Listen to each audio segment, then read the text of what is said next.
오늘은 정말 놀라운 자료를 하나 가져왔습니다. 한국의 자유박탈아동 실태조사입니다. 한국의 자유박탈아동 UN 국제연구를 중심으로 2020년 7월에 발간되었습니다. 이것을 기획한 곳은 국제아동인권센터입니다. 자유박탈에 대한 실무 그룹으로는 사단법인 두루, 아동복지실천의 세움, 청소년인권운동연대에서 함께 집필에 참여하였습니다. 자유박탈아동, 이 자료를 보는 순간 상당히 신세계를 발견했다 한 것처럼 상당히 놀라웠습니다. 자유박탈아동, 국제아동인권센터에서 이제 기획을 했는데 참 내용이 보면 세계적으로 한국의 자유박탈아동 실태조사인데 UN 국제연구를 중심으로 만들어졌는데 좀 자료가 많이 어렵지는 않았는데 이 내용에 보면 아동의 자유박탈, 이게 보면 이제 어떠한 경우에 아동들의 자유가 박탈되느냐 보시면 사법행정에서 자유가 박탈된 아동이 있고요. 즉 교정시설에서 자유가 박탈되는 아이들, 주 양육자와 감옥에서 생활하는 아동, 그리고 이주와 관련된 사유로 자유가 박탈된 아동, 그리고 국가 안보 상태에서 자유가 박탈된 아동들이 전 세계에 있고, 오늘 여러분에게 제가 말씀드리는 것은 시설에서 자유가 박탈된 아동에 대해서 한번 말씀을 드려보도록 하겠습니다. 앞서 얘기했다시피 되게 정말 신세계였습니다. 이걸 보면서 19세 미만의 아동들이 교도소에서 당하고 있는 자유박탈, 그리고 이주와 관련된 사유로 출입국 관리법이나 외국인 보호 규칙에 의해서 자유가 박탈되는 아동들, 그리고 국가안보 상황에서 자유가 박탈된 아동, 북한 이탈 주민보호센터, 북한 이탈 주민법, 그리고 하나원, 이러한 것들. 오늘 제가 살펴보는 것은 이제 아동복지법, 장애인복지법, 청소년복지지원법, 보호소년법 중에 아동복지법, 아동의 자유박탈 관련 시설인 보육원에 대해서 한번 말씀을 드려보겠습니다. 오늘 법 얘기가 되게 많이 나오죠. 법 얘기가 되게 많이 나오죠. 이 자료 63쪽에서부터 보면 이제 시설에서 자유가 박탈된 아동에 대해서 말씀을 드립니다. 시설보호 서비스는 아동의 부모가 자녀를 양육할 능력이 없거나 의사가 없는 경우, 타인이 부모의 역할을 대리해 시설에서 아동을 일시적으로 또는 장기적으로 집단 보호하는 것을 말한다. 시설화는 시설보호 서비스가 갖는 가장 큰 한계이자 비판의 핵심이다. 시설화는 시설병으로 표현되기도 하는데 자극이 없이 단조롭게 반복되는 시설 생활로 인해 사람들이 꿈과 욕구, 인간으로서의 자존감을 상실하고 무기력해지는 현상을 말한다. 시설화로 인해 장기간 시설에서 성장한 아동은 그렇지 아동들보다 발달상 문제를 경험하게 된다. 학자들은 시설에서 성장한 아동이 모성 박탈을 경험하며 이 경험은 성장 후에도 타인과의 정서적 관계 확립에 어려움을 가져온다고 주장한다. 무엇보다도 시설 보호는 아동의 권리를 실질적이고 직접적으로 침해한다. 아동을 부모 또는 가정 환경에서 분리시켜 부모에게 양육받을 권리를 박탈한다. 아동은 누구와 어떻게 살 것이며 주거에 대한 선택권을 제한받는다. 시설에서 획일화되고 집단적인 삶을 강요받음으로써 사생활에 대한 권리, 의견을 청취받을 권리를 침해당한다. 시설의 규칙과 규율은 아동의 자율성 정진을 제한하고 자기 삶의 주도적인 지위를 빼앗는 등 개별적인 발달의 권리 실현을 방해하는 문제가 있다. 제가 장하게 너무 많이 읽었죠. 이러한 것들로 인해서 시설에서 성장하는 아이들의 자유가 박탈된다는 것입니다. 앞서 제가 많은 영상에서 얘기를 했지만 가장 근본적인 전문적인 내용들이 오늘 여기 있습니다. 이 자료의 63쪽에 보면 관련 어떤 논문 자료도 몇 부분에 다 인용 자료가 다 있습니다. 오늘 처음 듣는 내용 중에 하나가 무엇이냐면 시설화입니다. 시설화. Institution Negalize. 시설화는 시설보호 서비스가 갖는 가장 큰 한계이자 비판의 핵심이다. 시설병. 상당히 참 놀랐습니다. 많은 아이들이 시설병에 걸리는 건 아니지만 시설병에 걸림으로써 자유가 박탈당한다. 많은 내용들이 있었죠. 주거에 대한 선택이라든지 사생활 보호에 대한 것들이라든지 획일화되고 집단적인 삶을 강요받음으로써 의견을 정치받을 권리가 침해당한다. 자율성 정진에 대해서 제한되고 자기 삶에 대한 주도적인 지위를 빼앗긴다. 상당히 너무나 안타깝습니다. 그래서 시설에 있는 아이들의 자유가 박탈되고 있다. 인용 근거 자료가 되게 많아요.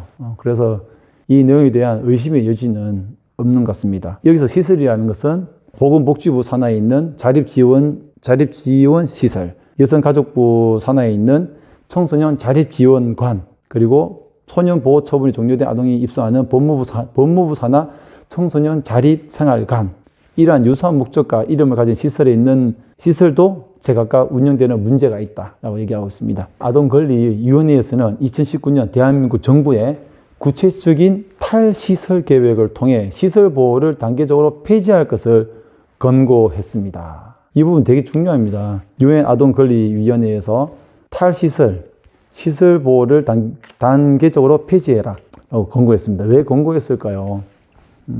시설 보호 서비스는 시설화, 즉 시설병을 가짐으로써 자유를 박탈 안 한다고 본다는 것이죠. 여러분 정말 주변의 가정을 보면서 아동학대를 당하는 아이들 보면서 아동학대보다는 보육원에 들어가는 것이 낫지 않냐. 물론 그런 말을 할 수는 있지만 그 보육원에서 그 시설에서 겪게 되는 그 자유박탈, 자신의 가정에 자신이 성장한 배경과 그리고 우리가 성인이라면 가정의 아버지라면 누군가의 아버지라면 그 자녀들과 비교했을 때 얼마나 안타까운 그런 상황이겠습니까? 우리가 그 자유를 지켜주어야 하겠습니다. 그 아동 양육시설, 공동생활가정, 그리고 아동 보호치료시설, 자립지원시설, 아동 일시 보호시설. 여러분 이렇게 보건복지부 산하 자유박탈 관련 시설이 있는지도 잘 모르셨죠. 이런 아동의 자유박탈 관련 시설은 아동복지법에 있습니다. 아동 양육시설, 아동 일시 보호시설, 아동 보호치료시설, 공동생활가정, 자립지원시설. 특히 여기에 보시면 아동보호치료시설이 있습니다. 불량 행위를 하거나 보호자가 없거나 친권자나 후견인이 입소를 신청한 아동, 가정법원, 지방법원 소년부 지원에서 보호 위탁된 19세 미만의 사람을 입소시켜 치료와 선도를 통하여 건전한 사회인으로 육성하는 것을 목적으로 하는 시설. 어떤 한 어른의 실수로 인해서 한 아이가 아동 학대를 통해서 보육원에 들어갔고요. 그 보육원의 어떤 생활을 견디지 못하고 시설 밖에 나와서 나쁜 짓을 하다가 도저히 보육원에서 이 아이를 보호할 수가 없다. 그래서 보호치료시설로 가게 됩니다. 판사님들이 아마 결정을 하시겠죠. 이 아이들을 보면서. 그러나 이 아이들을 도와줄 수 있는 사람이 아무도 없기 때문에 이 아이는 결국 아동 양육시설이 있지 못하고 일시 보호시설이 있지 못하고 보호치료시설에 가게 됩니다. 즉 소년부에서 말하는 교정시설과도 비슷한 것입니다. 그곳에서 치료 선도를 당하는데 부모님의 도움을 받지도 못하는데 더 참담한 현실 속에서 보호치료시설에 가는 그러한 아동들도 많이 있습니다. 장애인 복지법에 의한 또 아동 자유박탈 시설이 있고요. 또 청소년 복지지원법에 의한 이루어지는 청소년 복지시설, 청소년 쉼터, 청소년 자립지원관 등 아동의 자유를 박탈한다 라는 내용도 있습니다. 이 내용들을 보면 이 아이들이 어떠한 자유를 박탈당하고 있느냐는 아까 앞서 말씀을 드렸고, 그 중에 또 하나는 무엇이냐면 아동이 시설을 변경할 때 친권자 후견인, 아동복지시설의 장, 아동보호전문기관의 장에게 요청하여 시설을 변경할 수 있다고 하지만 이들이 살아가면서 어떤 그 아이들의 의견과 의사의 존중은 잘 되지 않고 있는 그러한 상황입니다. 그래서 자유가 박탈되고 있다는 것이죠. 많은 내용들을 보면서 시설 내에서 자유 박탈을 보면 그 시설에 있는 아이들은 식사, 기상, 외출, 운동시간 같은 일상생활의 자율성을 통제당하고 시설은 삶의 통제를 위한 규정을 만들고 위를 위반하면 참여자들에게 물리적으로 징계하기도 한다.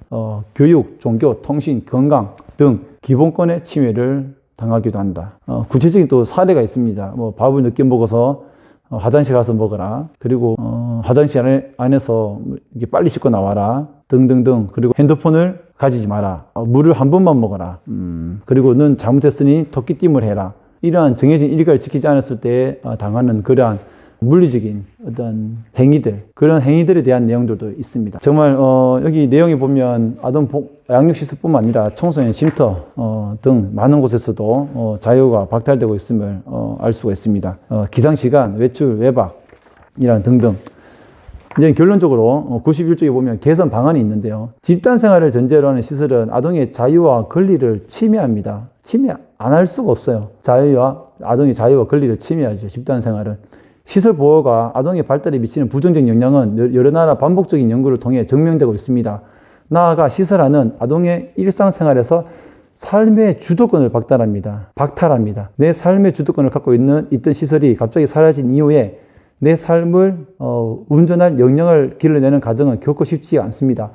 시설화의 부작용은 주도권을 회복하기까지 삶의 불안정함으로 계속됩니다. 무엇보다 시설화는 한 인간을 사회와 격리되어 따로 시설에서 살아가도록 존재로 격화시키고 자유롭게 성장하고 행동하는 인간의 존엄성을 부정합니다. 집단 생활은 한 인간의 어떤 인격을 말살시킨다 라고도 볼 수 있을 것 같습니다. 삶의 불안정을 가져오고 그 시설화가 됨으로써 시설에서 나오면 자신의 인간의 존엄성을 부정하는, 자유롭게 성장하고 행동하는 인간의 존엄성을 부정하는 그러한 상태가 되는 것이죠. 자, 그러면 아동의 자유를 박탈하는 시설 보호를 없애기 위해서는 첫째, 탈시설에 대한 명시적인 정책 목표가 필요합니다. 유엔 아동권리위원회가 2019년 제5차, 6차 대통령 심의에서 탈시설에 대한 계획을 공고하였지만 아동정책 전반에 탈시설의 지향점을 찾아볼 수가 없습니다.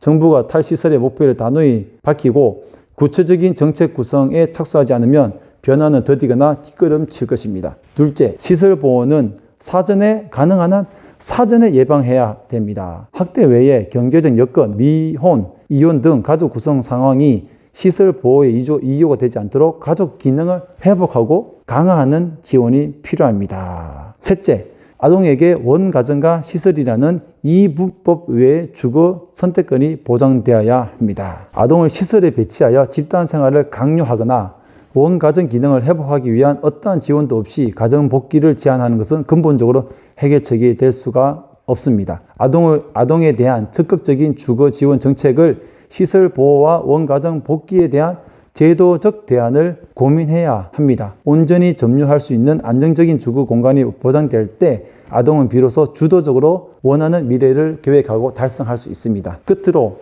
보호 대상 아동이 시설 보호를 받을 수 없는 경우에는 시설 보호는 최후의 수단으로 최단 기간만 하도록 하고 개별적으로 가정적인 환경에서 보호를 받을 수 있도록 해야 합니다. 이러한 조치는 일정 연령에 이른 아동을 독립적 가족으로 보아 주거를 제공하는 정책도 포함될 수 있습니다. 시설의 수 또는 시설에서의 보호 기간을 대폭 줄이고 추가적인 시설의 설치 등 피하며 주거 지원을 포함한 가정 환경으로 연계를 활성화시키는 정책의 수립과 관리 감독 시스템 구축이 되어야 합니다. 오늘 이 내용은 아까 말씀드렸다시피 우리 양육시설뿐만 아니라 다른 청소년 쉼터라든지 그 다음에 이주에 의해서 그리고 국가 안보 사항에 의해서 이루어지고 있는 아동들의 자유 박탈에 대한 내용인데 그 중에 이제 우리 시설에 의한 아동 양육시설 그리고 청소년 쉼터 등등에 대한 내용들만 살펴보았습니다. 가장 기억에 남는 것은 오늘 시설화, 시설병이 되겠네요. 그들의 자유롭게 인생을 살아가야 되는 그러한 인격이 존중받지 못하고 있다는 내용들, 아동의 권리와 자유가 침해당하고 있다는 것, 자유가 박탈되었다는 내용들, 그런 무시무시한 내용들입니다. 유엔에서 권장하고 있는 우리 탈시설화가 빨리 우리나라에 이루어져야 되겠고 정부에서도 구체적인 로드맵이 있어야 되며 그 무엇보다도 아동을 소중하게 생각하고 아동들이 원가정의 관계가 회복이 되고 이 아동들이 더 이상 버려지지 않고 어디인가에서 더 안전하게 지켜지도록 하는 그런 노력들을 우리 모두가 함께 해야 하겠습니다. 감사합니다.